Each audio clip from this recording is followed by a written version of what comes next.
Hello friends, welcome to Code Crash Coding. In this video we are going to learn Java interview questions related to exception handling. So let's start with the first question. So what is meant by exception? So an exception is a problem that occurs during the normal flow of execution. So suppose if you have written a code and if in that code there is some issue, then that abnormal condition is called as an exception.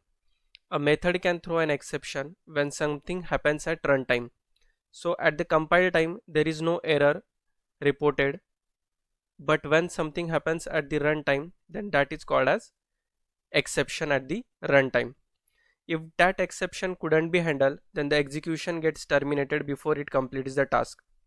Suppose if you have a large code and if there is a exception in the middle of a code, then the remaining code will not be executed. So that is exception, like the code will end in between, like the code will not be executed completely. So if you handle the exception, then the normal flow gets continued. So if you are able to handle that exception, we will see how to handle the exception. Exceptions are a subclass of java.lang.exception package, or this is the root class of the exception, which is java.lang.exception. So let's first understand the scenario where we can get the exception. So I have written one code here. So here I have one code in the class exception demo class. So here we are accepting the two numbers. So we are asking the user to enter the first number. So we are storing it in number 1. Then we are asking for the second number. We are storing it in num2. And what we are doing, we are just performing the divisions of the two numbers entered by the user, and which is stored in number 3. And then we are printing the message result is number 3. And in the last statement we will say completed. So our code is completed, that we will print.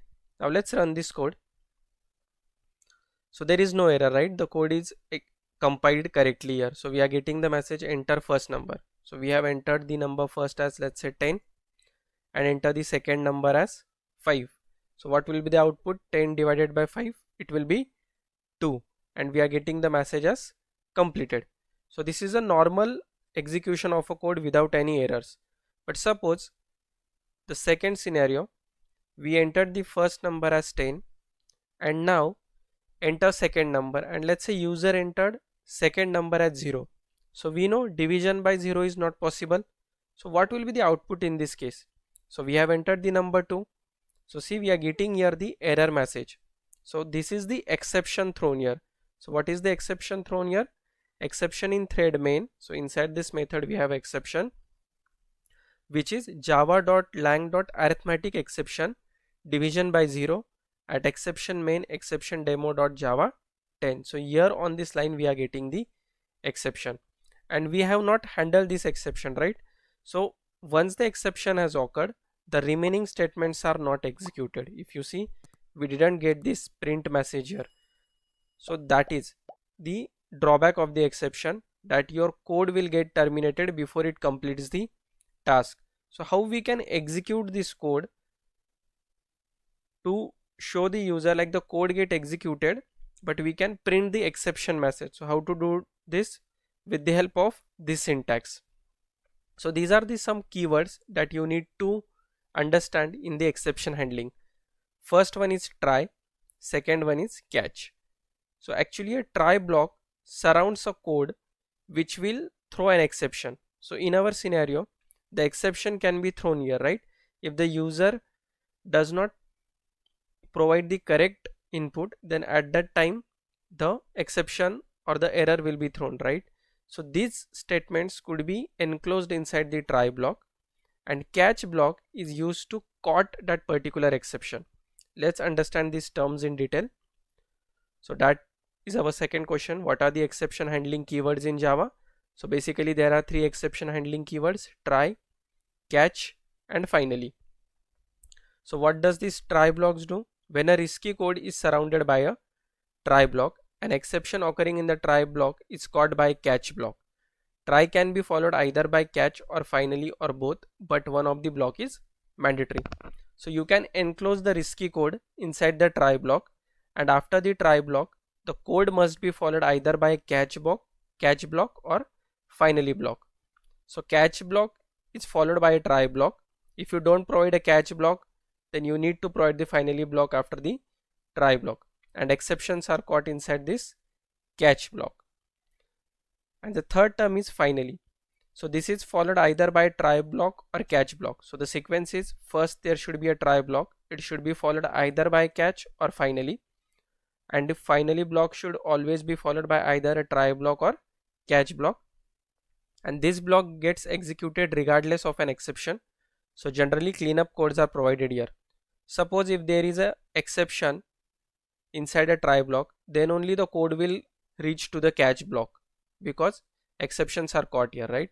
If there is no exception in try block, then the catch block will not be executed because there is no exception to caught. But in any case, whether there is an exception or there is not any exception, the finally block will be executed in both the cases. So you have understood the theory here. Let's see in the practical demo how we can implement this try, catch and finally block.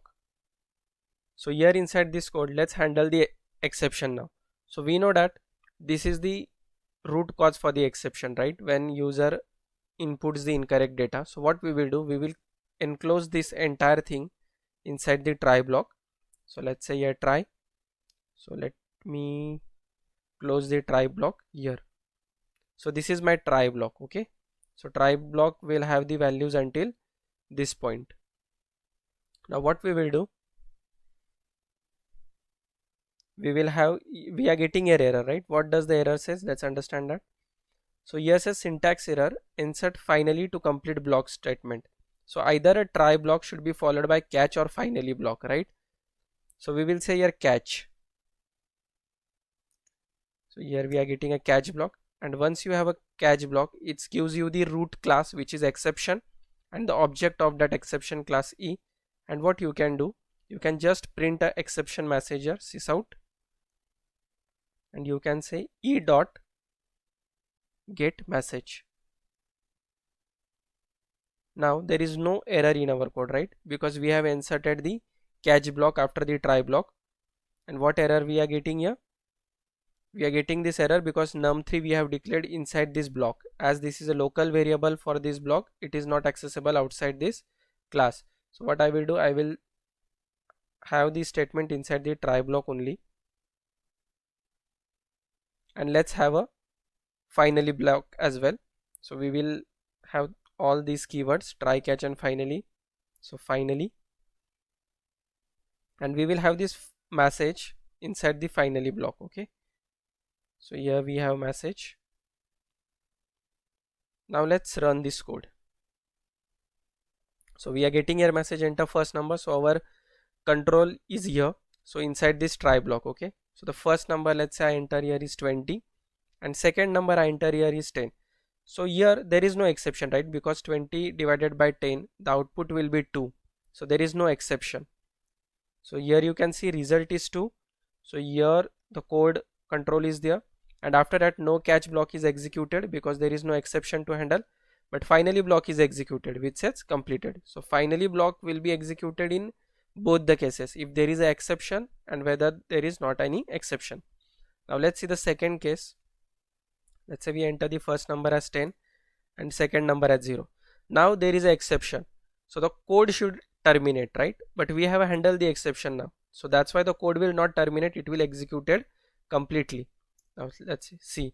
Now we are getting here the message divided by 0 because here we got the exception, so this statement will not be printed.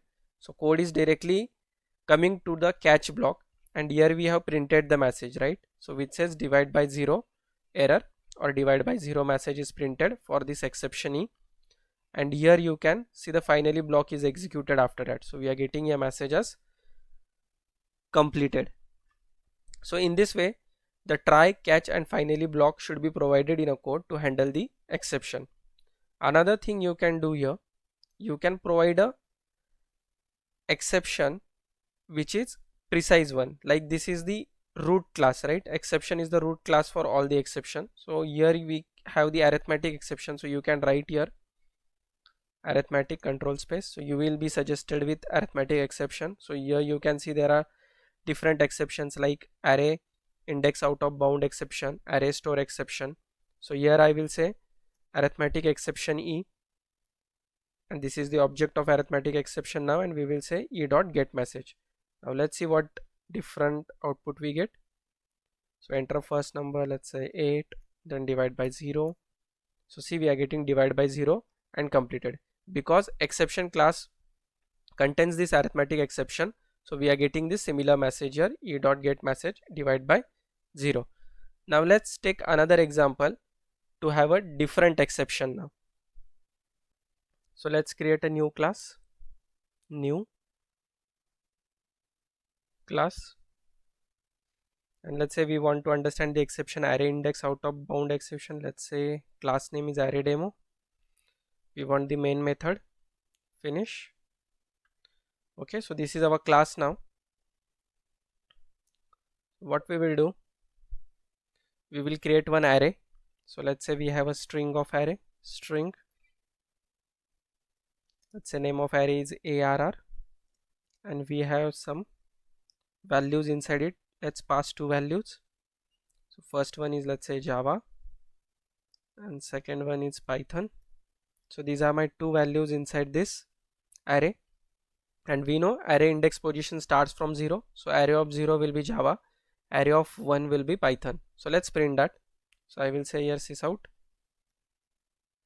Let's print array of 0. In similar way we will print the another value. So array of 0, array of 1, and let's say we print array of 2 as well, but there is no value for array of 2, right? But there is no error here in the code. So let's run this code. Let's see what output we get. So see, here we are getting the exception, so Java, Python, and here we are getting exception as array index out of bound exception because there is no array of 2 available for this particular array. So how to handle this exception? So we know to handle the risky code or the exception, you need to close that inside the try block. So I will close this inside the try block. So try,